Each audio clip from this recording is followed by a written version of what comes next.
નમસ્કાર. આજે આપણે એક એવા વિષય પર ઊંડાણપૂર્વક વાત કરવાના છીએ જે આમ તો સદીઓથી આપણી સંસ્કૃતિનો એક ભાગ રહ્યો છે, પણ આજના ડિજિટલ યુગમાં એનો અર્થ અને સ્વરૂપ મને લાગે છે કે બંને બદલાઈ રહ્યા છે. આપણો આજનો વિષય છે દાનનો મહિમા અને આપણી આ સમગ્ર ચર્ચાનો આધાર છે ડૉક્ટર અમૃત પટેલનો એક લેખ આધુનિક સમયમાં દાતાઓનો મહિમા. આ લેખ ઉમિયા જ્યોતના ડિસેમ્બર 2025ના અંકમાં પ્રકાશિત થયો છે. તો આજે આપણે એ સમજવાનો પ્રયત્ન કરીશું કે આજના જમાનામાં જ્યાં સફળતાનો માપદંડ જ સંપત્તિ અને સંગ્રહ બની ગયો છે ત્યાં આ આપવાની પરંપરા ક્યાં ઊભી છે. અને તમે જે વાત કરીને એ બિલકુલ સાચી છે. કારણ કે લેખની શરૂઆત જ એક એટલા શક્તિશાળી વિચારથી થાય છે જે આખી ચર્ચા માટે પાયો નાખી દે છે. લેખક એક સંસ્કૃત શ્લોક ટાંકે છે, સમવિભાગે સ્થિતા લક્ષ્મી. એટલે કે લક્ષ્મી કે ધનનું સાચું સ્થાન એના યોગ્ય વિતરણમાં છે. વાહ! અને આ છે ને એ માત્ર કોઈ જૂની આદર્શવાદી વાત નથી. આપણે જો આજના સંદર્ભમાં પણ જોઈએ તો દુનિયાના સૌથી મોટા અબજોપતિઓ છે એ લોકોએ જે ધ ગિવિંગ પ્લેજ શરૂ કર્યું છે એની પાછળ પણ ક્યાંક ને ક્યાંક આ જ ભારતીય વિચારધારાનો પડઘો સંભળાય છે. બરાબર. વિચાર તો એ જ છે કે કમાયેલી સંપત્તિ માત્ર તિજોરીમાં બંધ રાખવા માટે નથી. મને લેખમાં એક શબ્દ પ્રયોગે ખરેખર ખૂબ આકર્ષિત કરી, સંસારી સંતો. લેખક એવા લોકો માટે આ શબ્દ વાપરે છે જેઓ સંસારમાં રહીને મતલબ પોતાની મહેનતથી કમાયેલા ધનનો એક હિસ્સો સમાજને પાછો આપે છે. રાઈટ. આ વિચાર જ કેટલો ક્રાંતિકારી છે નહીં? ચોક્કસ.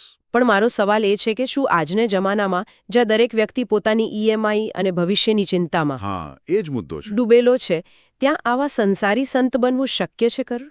જુઓ, આ ખૂબ જ સારો અને વ્યવહારુ પ્રશ્ન છે. લેખકનો જે સંદર્ભ છે એ મુખ્યત્વે આર્થિક દાનનો જ છે, એ વાત સાચી. પણ જો આપણે આ સંસારી સંતના વિચારના મૂળમાં જઈએ ને તો એ માત્ર ધન વિશે નથી, એ આપવાના ભાવ વિશે છે. એટલે દાખલા તરીકે ભામાશાહે પોતાનું ધન આપ્યું કારણ કે એ સમયે યુદ્ધ જીતવા માટે એની સૌથી વધુ જરૂર હતી. પણ આજના યુગમાં કોઈ યુવાન પ્રોગ્રામર હોય અને એ પોતાનો સમય આપીને કોઈ એનજીઓ માટે મફતમાં વેબસાઇટ બનાવી આપે, અથવા કોઈ ડૉક્ટર રવિવારે મફત કેમ્પ કરે, તો શું એ પણ એક સંસારી સંત નથી? સાચી વાત છે. એટલે લેખક ભલે ધનની વાત કરે, પણ આપણે આ વિચારને સમય, જ્ઞાન અને કૌશલ્યના દાન સુધી પણ વિસ્તારી શકીએ છીએ. પણ એક મિનિટ, શું આપણે અહીં લેખકના મૂળ વિચારથી થોડા દૂર તો નથી જઈ રહ્યા? કારણ કે લેખક તો સ્પષ્ટપણે ધન કમાવવાની કળા અને તેના ઉપયોગના ધર્મ વચ્ચેનો ભેદ સમજાવે છે. હા, એ તો છે. તેઓ કહે છે કે ધનવાન બનવું અને અમર બનવું એ બે સાવ અલગ વસ્તુઓ છે. જે પોતાના માટે જીવે છે એ ધનવાન તો બને છે, પણ જે ભામાશાની જેમ સમાજ માટે જીવે છે તે ઇતિહાસમાં અમર બની જાય છે.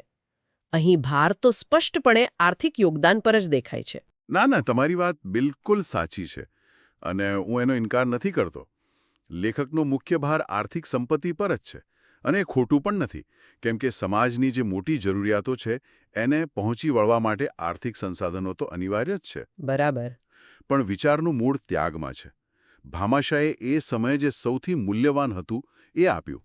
આજના જ્ઞાન આધારિત સમાજમાં કોઈનું જ્ઞાન અને સમય પણ એટલા જ, કદાચ ક્યારેક એનાથી પણ વધુ મૂલ્યવાન હોઈ શકે છે. એટલે આપણે લેખકના વિચારનું સન્માન કરીને તેને આજના સંદર્ભમાં વધુ વ્યાપક બનાવી શકીએ છીએ. બિલકુલ. ચાલો, તો આ સંસારી સંતો ક્યાં અને કેવી રીતે યોગદાન આપે છે એની વાત કરીએ. લેખક દાનના 4 મુખ્ય ક્ષેત્રો ગણાવે છે: ધાર્મિક, સામાજિક, શૈક્ષણિક અને આરોગ્ય. હા. મંદિરો અને ગૌશાળાઓથી લઈને અનાથાશ્રમ, સ્કૂલ અને હોસ્પિટલ સુધી. મને આ યાદી જોઈને એક વાત સમજાઈ કે આ ચારેય ક્ષેત્રો તો સમાજના પાયાના સ્તંભ છે. એકદમ સાચું. લેખક જાણે એવું કહી રહ્યા છે કે દાતાઓ માત્ર ખાલી જગ્યાઓ નથી ભરતા, પણ તેઓ આખા સમાજનું માળખું જ મજબૂત કરી રહ્યા છે. હવે એ સમાજની એવી જરૂરિયાતો પૂરી કરે છે જે કદાચ સરકાર કે પછી બજાર તંત્ર એ સંપૂર્ણપણે પૂરી નથી કરી શકતો. અને એટલે જ લેખક દાતાઓને ધ્રુવતારા કહે છે. જેમ ધ્રુવતારો અંધારામાં દિશા બતાવે છે, એ જ રીતે આ દાતાઓ સમાજને આશા અને દિશા આપે છે. પણ મને એક સવાલ થાય છે, શું આ યાદી આજે થોડી અધૂરી નથી લાગતી? કેવી રીતે? જુઓ, 21મી સદીમાં આપણી સામે નવા પડકારો છે. પર્યાવરણ અને ક્લાઇમેટ ચેન્જ, માનસિક સ્વાસ્થ્ય, ગ્રામીણ ઉદ્યોગ સાહસિકતાને પ્રોત્સાહન. આ બધું ક્યાં ગયું? શું દાનની જે આ પરંપરાગત વ્યાખ્યા છે એને હવે વિસ્તારવાની જરૂર નથી? તમે ખૂબ જ મહત્વનો મુદ્દો ઉઠાવ્યો છે. હા, લેખક જે 4 ક્ષેત્રોની વાત કરે છે એ તો શાશ્વત છે. એમ એની જરૂર ક્યારેય ઓછી નહીં થાય. સાચી વાત. પણ હા, તમે કહ્યું એમ આજે દાનની વ્યાખ્યા અને દિશા બંને વિસ્તરી છે. આજે ઇમ્પેક્ટ ઇન્વેસ્ટિંગ અને વેન્ચર ફિલન્થ્રોપી જેવા શબ્દો પ્રચલિત બન્યા છે. જેનો અર્થ શું થાય? એનો અર્થ એ કે દાનનો હેતુ માત્ર તાત્કાલિક રાહત આપવાનો નથી, પણ એક એવું ટકાઉ મોડેલ બનાવવાનો છે જે લાંબા ગાળે સમસ્યાનું સમાધાન કરે. ઓકે. દાખલા તરીકે Bill and Melinda Gates Foundation જ્યારે ક્લાઇમેટ ચેન્જ કે રસીકરણ પર અબજો ડોલર ખર્ચે છે ત્યારે તે પરંપરાગત દાનની વ્યાખ્યાથી ઘણું આગળ વધી જાય છે. તો દાનની દિશા બદલાઈ રહી છે, પણ શું તેની પાછળનો હેતુ પણ બદલાઈ રહ્યો છે? લેખક તો દાન પાછળના સેવાભાવ પર ખૂબ ભાર મૂકે છે. હા, મૂકે છે. પણ હું એક થોડો અઘરો અને વ્યવહારુ સવાલ પૂછવા માંગુ છું. પૂછો. આજના ઇન્સ્ટાગ્રામ અને સોશિયલ મીડિયાના જમાનામાં જો કોઈ મોટી કંપની કે કોઈ સેલિબ્રિટી કેમેરા સામે કરોડો રૂપિયાનું દાન કરે તો શું એ ખરેખર ખોટું છે? આ તો એક શાશ્વત નૈતિક દ્વિધા છે. હેતુ વિરુદ્ધ પરિણામ. બરાબર. લેખકનો જે દૃષ્ટિકોણ છે એ આધ્યાત્મિક અને નૈતિક છે. એમના મતે સાચો દાતા એ છે જેના હૃદયમાં દયા અને કરુણા હોય. પ્રસિદ્ધિ માટે કરેલા દાનથી કદાચ દાતાનો અહંકાર પોષાય, પણ એને જે આત્મિક શાંતિ અને સંતોષ મળવો જોઈએ એ ન મળે. દાન એ હૃદયની ઉદારતા છે, માત્ર ધનની આપલે નથી. પણ એક મિનિટ, સમાજને દાતાની આત્મિક શાંતિથી શું મતલબ? સમાજને તો હોસ્પિટલમાં એક નવો બેડ મળે છે, કોઈ ગરીબ વિદ્યાર્થીને સ્કોલરશિપ મળે છે. હા, એ વાત પણ સાચી. જો કોઈના અહંકારથી 10 લોકોનું ભલું થતું હોય તો સમાજના દૃષ્ટિકોણથી એમાં ખોટું શું છે? બલકે એ પ્રસિદ્ધિ જોઈને બીજા 4 ધનવાન લોકો પણ દાન કરવા પ્રેરાય એવું ન બની શકે? તમારી વાતમાં ખૂબ તથ્ય છે, અને આજના વ્યવહારુ જગતમાં પરિણામ જ મહત્વનું ગણાય છે. બરાબર. અને રસપ્રદ વાત એ છે કે લેખક પણ આડકતરી રીતે આ વાત સ્વીકારે છે. તેઓ એક જગ્યાએ કહે છે કે દાતાઓના સારા કાર્યોનો પ્રચાર પ્રસાર થવો જોઈએ. આ તો વિરોધાભાસી લાગે છે. લાગે નહીં, પણ તેઓ તરત જ સ્પષ્ટતા કરે છે કે આ પ્રચારનો હેતુ દાતાની વાહવાહી કરવાનો નથી, પરંતુ આવનારી પેઢીને પ્રેરણા આપવાનો છે. પ્રેરણા. હા, આ પ્રેરણા અને પ્રસિદ્ધિ વચ્ચે ખૂબ જ પાતળી ભેદરેખા છે. આજના કોર્પોરેટ જગતમાં જેને આપણે CSR કહીએ છીએ, કોર્પોરેટ સોશિયલ રિસ્પોન્સિબિલિટી. હા, CSR. તે આ જ ભેદરેખા પર ચાલે છે. એક કંપની માટે માર્કેટિંગ પણ છે અને સમાજ માટે સેવા પણ. એનો અર્થ એ કે હેતુ ભલે ગમે તે હોય, જ્યાં સુધી સમાજને ફાયદો થાય છે ત્યાં સુધી તે સ્વીકાર્ય છે. આ તો થઈ દાતાની વાત, પણ લેખક સમાજ પર પણ એક મોટી જવાબદારી મૂકે છે. હા, એ પણ છે. એમનું એક વાક્ય છે જે મને લાગે છે કે દરેક સમાજે પોતાની દિવાલ પર લખી રાખવું જોઈએ. જે સમાજ પોતાના દાતાઓનું માન રાખે છે તે સમાજ કદી ગરીબ નથી રહેતો.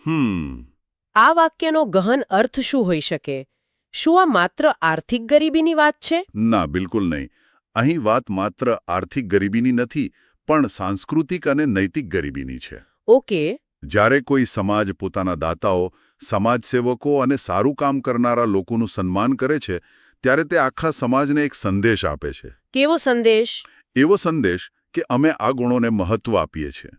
આનાથી એક ઇકોસિસ્ટમ ઓફ ગિવિંગ એટલે કે આપવાની એક આખી સંસ્કૃતિ ઊભી થાય છે. બરાબર. યુવા પેઢીને સમજાય છે કે સાચી સફળતા માત્ર પૈસા કમાવામાં નથી, પણ સમાજને કંઈક પાછું આપવામાં પણ છે. જે સમાજ પોતાના નાયકો તરીકે માત્ર ફિલ્મ સ્ટાર કે ઉદ્યોગપતિઓને જ નહીં, પણ સમાજસેવકોને પણ જુએ છે, તે સમાજ સાંસ્કૃતિક રીતે વધુ સમૃદ્ધ બને છે. કદાચ એટલે જ આપણા શાસ્ત્રો અને કબીર જેવા સંતોએ દાનને આટલું બધું મહત્વ આપ્યું છે. હા. જેથી તે આપણી સંસ્કૃતિના DNAમાં વણાઈ જાય. લેખક એક શ્લોક પણ ટાંકે છે, ત્યક્ત્વા કોટિ ગુણમ લબ્ધ્વા, જેનો સાર એ છે કે જે થોડું ત્યાગીને દાન કરે છે તેને કરોડો ગણું વળતર મળે છે અને તેની કીર્તિ અમર બને છે. બરાબર. મને લાગે છે કે આ માત્ર આધ્યાત્મિક વળતરની વાત નથી, પણ તમે કહ્યું એમ એક સમૃદ્ધ સમાજ બનાવવાની ફોર્મ્યુલા છે. એકદમ સાચું. અને કબીરદાસજી તો આ વાતને હજી વધુ તીવ્રતાથી કહે છે. એમનો દોહો છે ને? હા, એમનો દોહો છે, કબીરા ઇસ્તન પાથ હૈ, કર ન સકે કુછ દાન, હૃદય મેં દયા ન ઉપજે, વ્યર્થ ગયા ઇન્સાન. વાહ! દાન એ કોઈ નાણાકીય વ્યવહાર નથી. એ હૃદયમાં રહેલી કરુણાની અભિવ્યક્તિ છે. જો દયા જ ન હોય તો દાન માત્ર એક યાંત્રિક ક્રિયા બનીને રહી જાય છે. અને કબીર જ્યારે કહે છે કે વ્યર્થ ગયા ઇન્સાન, ત્યારે તે માત્ર વ્યક્તિની નિષ્ફળતાની વાત નથી કરતા, પણ એ સમાજની પણ નિષ્ફળતા છે, જેણે તેના નાગરિકમાં કરુણાનો ભાવ નથી જગાવ્યો. તો આ સમગ્ર ચર્ચાનો સાર એ છે કે દાન એ એક બહુપરિમાણીય ખ્યાલ છે. હા, કહી શકાય. એ એક વ્યક્તિગત આધ્યાત્મિક ક્રિયા પણ છે, એક સામાજિક જવાબદારી પણ છે અને એક સાંસ્કૃતિક મૂડી પણ છે. લેખક આપણને યાદ અપાવે છે કે સંપત્તિનું અંતિમ લક્ષ્ય સંગ્રહ નહીં પણ વિતરણ છે. અને સાચી શ્રીમંતાઈ ભોગવવામાં નહીં પણ ઉપયોગી થવામાં છે. બરાબર. અને લેખનો જે અંતિમ સંદેશ છે ને, તે આ બધી ચર્ચાને એક સૂત્રમાં બાંધી દે છે. કયો સંદેશ? દાનમ ભૂતહિતમ લોકે. એટલે કે આ લોકમાં દાન એ જ જીવમાત્રના હિતનું સાધન છે.